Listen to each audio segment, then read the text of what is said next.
Hello বন্ধুরা, BM বুক রিভিউয়ের নতুন এপিসোডে সকলকে স্বাগত জানাই। আজকে এবারত প্রকাশনী থেকে প্রকাশিত হওয়া একটি রহস্য থ্রিলার কাহিনী প্রপঞ্চতন্ত্রের নন স্পয়লার পাঠ্য প্রতিক্রিয়া নিয়ে হাজির হয়েছি। লেখক নীলাঞ্জন মুখার্জি। নীলাঞ্জনবাবুর লেখা এটাই আমার প্রথম পড়া।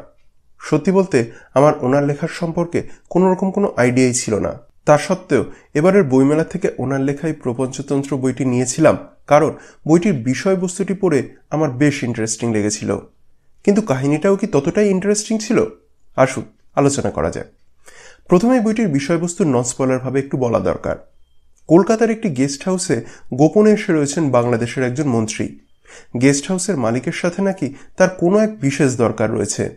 গেস্ট হাউসের মালিক যিনি, তিনি নিজেকে মহান মাস্টার বলেন। নিজের আসল নাম তিনি রিভিল করেন না। এবারে বাংলাদেশের মন্ত্রী যখন সেই মহান মাস্টারের সাথে নিজের দরকারের বিষয়ে কথা বলতে শুরু করেন, মহান মাস্টার তার কথা না শুনে তার অতীতের কাহিনী জানতে আগ্রহী হন।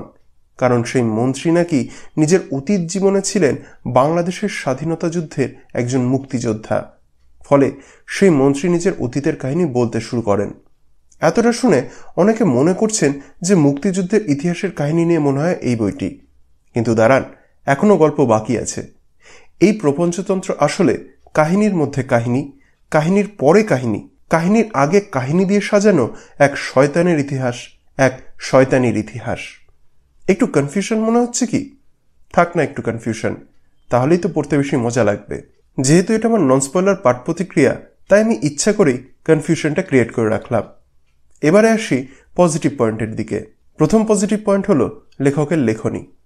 সম্পূর্ণ বইটি মাত্র 128 পাতার, কিন্তু লেখকের ক্ষুরদার লেখনীর কারণে কখন যে 128 পাতা শেষ হয়ে গিয়েছিল বুঝতেই পারিনি। প্রতিটা চ্যাপ্টার পড়ার পরে মনের মধ্যে জানার সেই খিদেটা চাগার দিয়ে উঠেছিল যে এর পরে কি হবে।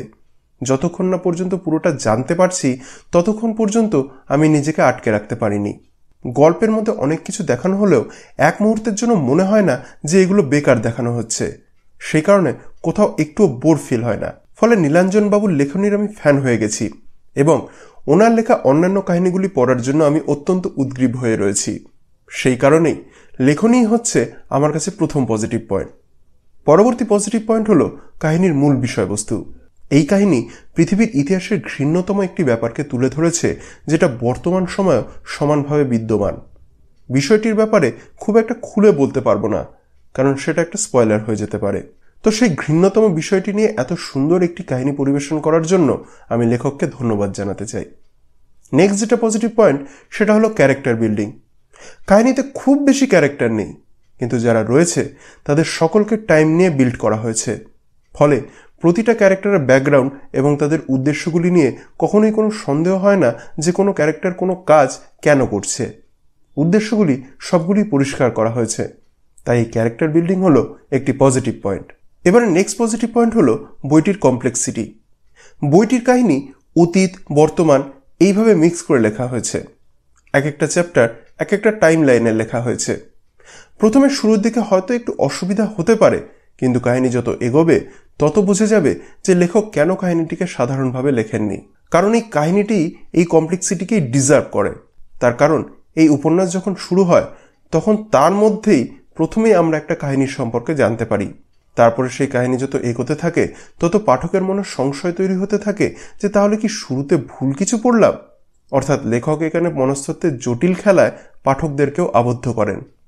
তবে এরপরেও যদি কোনো পাঠকের মনে হয় যে কাহিনীটি তার পড়ার পক্ষে বেশি জটিল হয়ে যাচ্ছে, তাহলে ভূমিকাতেই লেখক কাহিনীটি পড়ার সঠিক অর্ডার চ্যাপ্টার ওয়াইজ দিয়েও দিয়েছেন। তাই দুই ধরনের পাঠকের প্রতি সঠিক দৃষ্টি রেখেছেন লেখক। এই বিষয়টি আমার বেশ পছন্দ হয়েছে। যাই হোক, যেটা বলার যে এই কমপ্লেক্সিটির কারণেই এই কাহিনীটিকে আরও বেশি অসাধারণ মনে হয়েছে আমার। এবারে আসি নেক্সট পজিটিভ পয়েন্ট, সেটা হলো বিভিন্ন জনরার মিশ্রণ। নামের মধ্যেই রয়েছে তন্ত্র, তাই সেই রিলেটেড ব্যাপার যে থাকছেই সেটা অস্বাভাবিক নয়। তবে শুধুমাত্র তন্ত্র রিলেটেড গল্প ভাবলে হবে না এটাকে। এই কাহিনীতে শুরু থেকেই রয়েছে রহস্য। সেই রহস্য ধীরে ধীরে মোচড় দিয়ে নিয়ে যায় থ্রিলারের দিকেও। তারপরে এই কাহিনী ঢোকে তন্ত্রের দিকেও। তারপরে এই কাহিনী নিয়ে যায় ভারতবর্ষের মুঘল আমলের ইতিহাসেও। সেখান থেকে ঢোকে বাংলাদেশের মুক্তিযুদ্ধের দিকে। সব মিলিয়ে বিভিন্ন জনরার খুব সুন্দর মিশ্রণ রয়েছে এই কাহিনীতে। যে সমস্ত ঐতিহাসিক তথ্যগুলিকে এখানে দেয়া হয়েছে তা কাহিনীর প্লট বিল্ডিং এর কারণেই দেখানো হয়েছে। কোথাও গিয়ে মনে হয় না যে বেকার ইনফো ডাম্পিং হচ্ছে, যেটা গল্পের গতিকে রুদ্ধ করছে। তাই এই বিভিন্ন জনের মিশ্রণও আমার কাছে একটি পজিটিভ পয়েন্ট। পরবর্তী পজিটিভ পয়েন্ট হচ্ছে কাহিনীর এন্ডিং। কথায় আছে, সব ভালো যার শেষ ভালো। এই কাহিনীর শেষ সেই দিক থেকে একদমই নিরাশ করে না। কাহিনীর শেষটুকু পড়ে মনে আসে এক সুন্দর প্রশান্তি। মনে হয় এর থেকে ভালো শেষ মনে হয় হতো না। যদিও শেষ হয়ে হয় না শেষ, সেই ব্যাপারটিকেই রাখা হয়েছে এন্ডিংয়ে, তাও মনে একটা শান্তি আসে এবং পাঠকের মনের সমস্ত দ্বিধাদ্বন্দ্ব দূর করতে সক্ষম হয় বলেই এন্ডিং এই কাহিনীর একটি পজিটিভ পয়েন্ট। নেক্সট যেটা পজিটিভ পয়েন্ট আমার মনে হয়েছে সেটা হলো বইটির সাইজ। পকেট ডিকশনারির থেকে একটু বড় এবং ট্যাবের থেকে সামান্য ছোট বইটির সাইজ।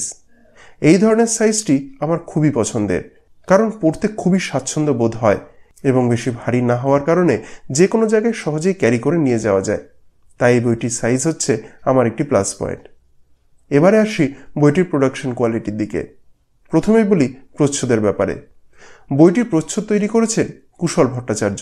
বইটির মূল বিষয়বস্তু দিয়ে একটি নজর কাড়া প্রচ্ছদ তিনি তৈরি করেছেন, যাতে প্রথম দর্শনে বইটির দিকে একজন পাঠকের নজর যায়। সেই দিক থেকে ওনার কাজকে আমি থামস আপ জানাতে চাই। এবার আসা যাক অলঙ্করণের কথায়। বইটিতে খুব বেশি অলঙ্করণ নেই, মাত্র 2 থেকে 3টি অলঙ্করণ রয়েছে বইটির মধ্যে। সবগুলি করেছেন মিশন মণ্ডল। ওনার অলঙ্করণগুলি বেশ ভালো লাগে এবং নজর কাড়ে। এর আগে মিশনবাবুর অলঙ্করণ আমি বইবন্ধু থেকে প্রকাশিত হওয়া শোভন কাপুরিয়ার লেখা জুডিয়াকেও দেখেছি, সেখানেও ওনার কাজ আমার বেশ ভালো লেগেছিল। এই বইটি রয়েছে হার্ড বাইন্ডিং আকারে এবং বাইন্ডিং কোয়ালিটিও আমার বেশ ভালো লেগেছে। পেজ কোয়ালিটি এবং প্রিন্টিং কোয়ালিটিও আমার বেশ ভালো লেগেছে। যে ধরনের ফন্ট সাইজ ইউজ করা হয়েছে তা পড়তে আমার কোনো রকম কোনো সমস্যা হয়নি। এই বইটি নিয়ে আমার বিশেষ কোনো খারাপ লাগা তৈরি হয়নি। তবে যদি নিট পিকিং করতেই হয় তাহলে বলবো বইটিতে বেশ কিছু ওয়ার্ড এমন রয়েছে যেটা অন্য ভাষার বলে 2-1টা জায়গাতে অসুবিধা হয়েছে আমার। সেগুলির মিনিং যদি পাশে ব্র্যাকেটের মাধ্যমে লিখে দেওয়া হতো তাহলে হয়তো ভালো হতো। এছাড়া আরও একটি বিষয়কে অ্যাড্রেস করছি আবারও, সেটা হচ্ছে এই কাহিনীর লেখনী কিন্তু বেশ জটিল। যারা কাহিনী পড়ার সময় মাথা খাটাতে পছন্দ করেন না তাদের এই কাহিনী বুঝতে একটু সমস্যা হতে পারে। তবে তার সমাধান লেখক ভূমিকাতেই করে দিয়েছেন, তাই ভূমিকাটি অবশ্যই পড়ে নেওয়া দরকার, যেটা আমি আগেই বলেছি। আমার ক্ষেত্রে এটা কোনো সমস্যা হয়নি। যাই হোক, এছাড়া আমার আর কোনো নেগেটিভ পয়েন্ট এই কাহিনী নিয়ে নজরে আসেনি। পরিশেষে এটাই বলার যে নীলাঞ্জনবাবু একটি খুব সুন্দর ডার্ক কাহিনী তৈরি করে আমাদের উপহার দিয়েছেন। যারা ডার্ক স্টোরি পড়তে ভালোবাসেন তাদের জন্য এই কাহিনী ট্রিট হতে চলেছে। এবারে এখানে অবশ্য আরেকটা কথা বলা জরুরি। এই বইটির কাহিনী কিন্তু কঠোরভাবে প্রাপ্তবয়স্কদের জন্যই তৈরি হয়েছে, কারণ বইতে বেশ কিছু ভাষা এবং বেশ কিছু দৃশ্যের এমন অবতারণা করা হয়েছে যেটা বুঝতে গেলে অবশ্যই প্রাপ্তবয়স্ক হওয়া জরুরি, না হলে এই কাহিনী ডিস্টার্ব ফিল করাতে পারে। তাই এই কাহিনী যারা ডার্ক স্টোরি পড়তে পছন্দ করে এবং তার সাথে প্রাপ্তবয়স্ক এবং তার সাথে কাহিনী পড়ার সময় মাথা কাটাতে পছন্দ করে তাদেরকেই রেকমেন্ড করব। ক্যাজুয়াল রিডারদের ক্ষেত্রে এই কাহিনী কিন্তু ততটা ওয়ার্ক নাও করতে পারে। তো বন্ধুরা, এই ছিল আজকের পাঠ প্রতিক্রিয়া। যে সমস্ত বন্ধুরা এই বইটি অলরেডি পড়ে ফেলেছেন তাদের কেমন লেগেছে কাইন্ডলি কমেন্ট করে জানাবেন। এছাড়া আমার কাজ যদি ভালো লেগে থাকে তাহলে এই ভিডিও লাইক এবং কমেন্ট করার অনুরোধ রইল এবং নিজের সাহিত্যপ্রেমী বন্ধু বা আত্মীয়ের সাথে শেয়ার করার অনুরোধ রইল। আর হ্যাঁ, আমার কাজ যদি যোগ্য বলে মনে হয় তাহলে আমার চ্যানেল বিএম বুক রিভিউ সাবস্ক্রাইব করে আমায় সাহায্য করার অনুরোধ রইল। দেখা হবে পরবর্তী ভিডিওতে। সকলে ভালো থাকবেন, সুস্থ থাকবেন।